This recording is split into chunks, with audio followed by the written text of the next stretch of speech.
Ողջույն սիրելի ընկերներ, այսօր շատ կարճ խոսելու ենք 2026 թվականի հուլիս ամսվա կանխատեսումների մասին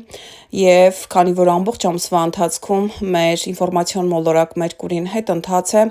ընդհուպ մինչեւ հուլիսի 23-ը,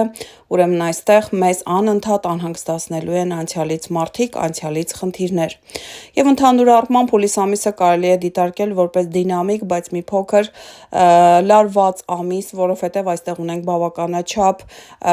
լարված օրեր, սա նշանակում է մենք հուլիս ամսին ավելի շատ պետք է փորձենք հանգստանալ եւ նոր գործեր չսկսել, նաեւ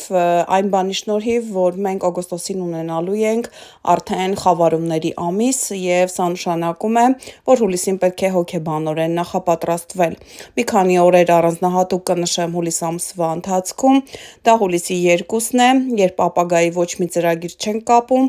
այստեղ Մարսի հյուսիսային կետի միջև ունենք լարված ասպեկտ, նշանակում է ոչ մի նոր ծրագիր, ոչ մի նոր գործարք այստեղ նորմալ չի ընթանալու։ Այնուհետև հուլիսի 6-ին շատ ուշադիր ենք լինում մեր առողջությանը,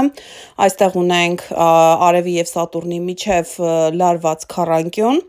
նաև այստեղ ամսի 13-ին ունենք հիասթափությունների օր, սիրելիներս, նշածս օրերին, որոնք որ ես նշում եմ որպես լարված սթրեսային օրեր, փորձեք կարևոր գործեր չձեռնարկել եւ նաև այդ օրերին փորձեք ավելի շատ հանգստանալ եւ չշփվել մարդկանց հետ, որովհետեւ այդ օրերը արդեն իսկ լարված սթրեսային օրեր են։ Ամսի 13-ին ունենք Վեներայի Ուրանի միջև լարված քառանկյուն եւ այստեղ,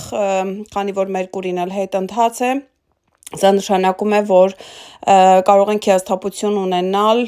միգուցե անձնական հարթակում, միգուցե ֆինանսական հարթակում, քանի որ Վեներան ներկայացնում է եւ անձնական կյանքը եւ ֆինանսները, եւ նաեւ այստեղ Ուրանը երկօրյակներում կարող է մեզ բերել ինչ-որ կեղծ տեղեկատվություն, որից մենք կհիասթափվենք, այսինքն մեր սպասվածը չի լինի։ Նաև այստեղ ունենք որոշակի լարվածություն ամսի 20-ին Յուպիտերի մասին արդեն ես խոսել եմ, ամսի 20-ից սկսվում է Յուպիտերի Պլուտոնի ընդդիմությունը, այստեղ պետք է շատ ուշադիր լինել հատկապես մեր առողջության նկատմամբ եւ չգտնվել մեծ հանրության մեջ, որովհետեւ այստեղ խնդիրը գալիս է ոչ թե անհատի հետ կապված, այլ հասարակության հետ կապված։ Իսկ վերջին լարվածությունը լինելու է ամսի 27-ին Արևի եւ Պլուտոնի միջև, այնպես որ սիրելիներս ամբողջ ամիսը կարելի է հանգստանալ եւ պատրաստվել օգոստոսյան խավարումներին։